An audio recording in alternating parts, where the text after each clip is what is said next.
Olha, hoje a gente vai mergulhar na história de um herói. Um herói minúsculo que vive escondido dentro dos nossos eletrônicos. O nome dele é LDO. E é por causa dele que o celular não desiste e continua funcionando direitinho, mesmo quando a bateria já está lá no finalzinho. Essa é uma ótima pergunta, né?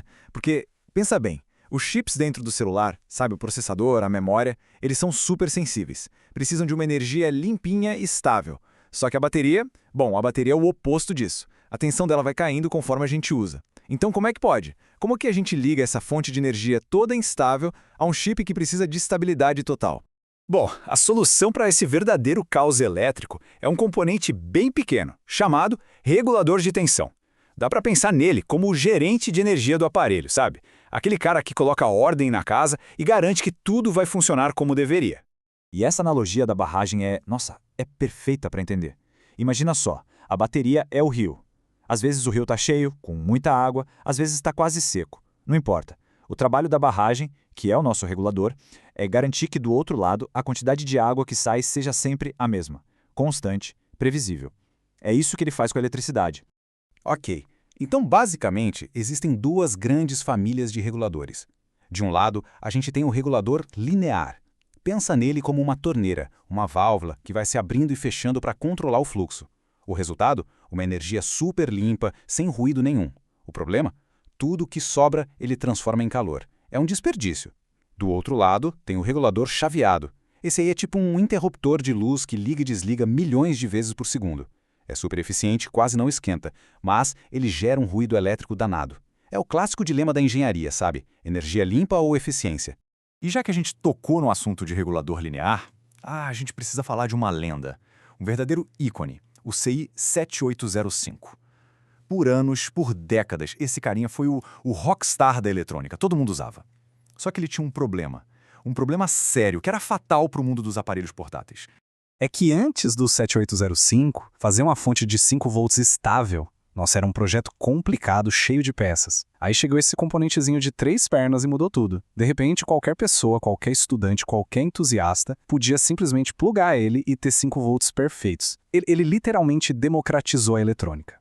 Ué, mas se o 7805 era essa maravilha toda, por que raios ele não está dentro do nosso celular? É uma pergunta excelente. E a resposta está justamente na sua maior fraqueza, um verdadeiro calcanhar de Aquiles, principalmente para qualquer coisa que precise funcionar com bateria. E para entender essa fraqueza, a gente precisa de um conceito-chave, a tensão de dropout. Voltando para nossa barragem. Pensa que a água do rio precisa estar um pouquinho mais alta que a saída da barragem para poder fluir, certo? Essa diferença de altura é o dropout. É a diferença mínima de tensão que o regulador precisa ter entre o que entra e o que sai para ele conseguir fazer o trabalho dele. E aí que mora o problema do 7805. O dropout dele era enorme, coisa de 2,5 volts. Ou seja, para ele entregar 5 volts na saída, você precisava alimentar ele com no mínimo 7,5 volts na entrada. E adivinha o que acontece com esses 2,5 volts de diferença? Eles não somem, eles viram calor. Puro desperdício de energia. Para um aparelho que funciona a bateria, isso é simplesmente um desastre. Claramente, a indústria precisava de um novo herói. E foi aí que ele apareceu, o regulador de baixo dropout, ou, como todo mundo conhece, o LDO. Essa, sim, foi a inovação que abriu as portas para o mundo portátil que a gente conhece hoje. Olha só a diferença, de 2,5 volts para apenas 0,3 volts. Às vezes até menos. É uma diferença brutal. Agora, para ter 5 volts na saída, a gente só precisa de... Tá, mas qual foi a mágica? Como eles conseguiram essa redução toda? O segredo estava lá dentro, no coração do componente.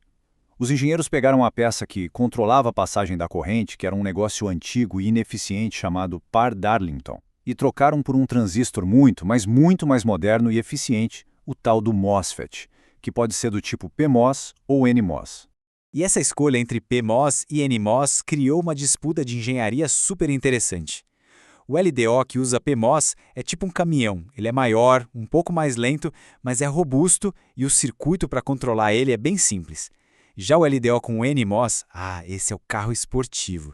Ele é menor, muito mais rápido, mais barato, só que tem um detalhezinho chato na hora de controlar ele. O problema é o seguinte, Para esse carro esportivo, o NMOS funcionar com dropout baixo, ele precisa de uma tensão para ser controlado que, às vezes, é maior do que a própria tensão da bateria. Como resolver esse paradoxo? Os engenheiros foram geniais.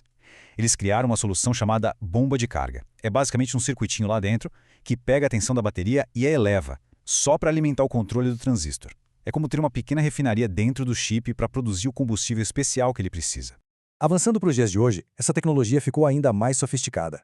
Os LDOs não são mais componentes solitários. Agora, eles fazem parte de uma verdadeira orquestra, regendo todo o gerenciamento de energia do aparelho. E a escala disso é inacreditável. Dentro de um único chip no celular, o tal do PMIC, que é o gerenciador de energia, a gente pode encontrar 20, 30 LDOs diferentes. Cada um deles é especialista em uma coisa. Tem o LDO da câmera, o LDO do áudio, o LDO da parte de rádio. É como se fosse uma pequena cidade de especialistas em energia, todos trabalhando juntos. E o mais legal é que não é só um monte de LDOs jogados lá dentro. É um sistema inteligente. O processador principal do celular consegue conversar com cada um deles o tempo todo. Ele pode ligar um, desligar outro, ajustar a voltagem de um terceiro, tudo em tempo real, com uma precisão de milissegundos para economizar o máximo de bateria possível. E isso nos leva ao truque de mestre da engenharia moderna, a arquitetura que combina o melhor dos dois mundos. Funciona assim.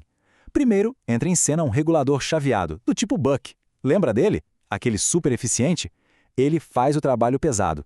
Pega a tensão alta da bateria e já dá uma boa reduzida, sem gerar quase nada de calor. Aí, na segunda etapa, entra o nosso herói, o LDO. Ele pega essa tensão já bem mais baixa e faz só o ajuste fino, a limpeza final. O resultado? Energia super limpa, sem ruído e com uma eficiência altíssima, porque a diferença de tensão que o LDO precisa lidar é minúscula. Ufa! Que jornada, hein? A gente partiu de um problema simples, a bateria instável, e chegou em soluções de engenharia que são incrivelmente complexas e elegantes. Mas a tecnologia não para nunca, né? E isso nos faz pensar, o que vem pela frente?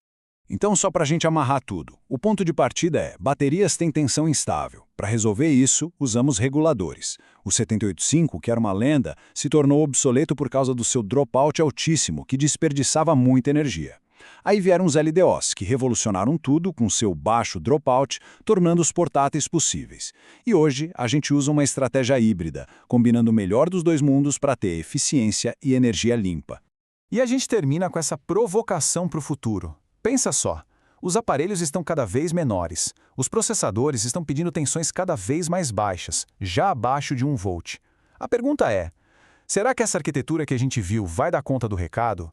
Ou será que a gente está na iminência de uma nova revolução no gerenciamento de energia, uma revolução tão grande quanto foi a do LDO na sua época? Bom, esse é o grande desafio que os engenheiros do mundo todo estão quebrando a cabeça para resolver agora mesmo.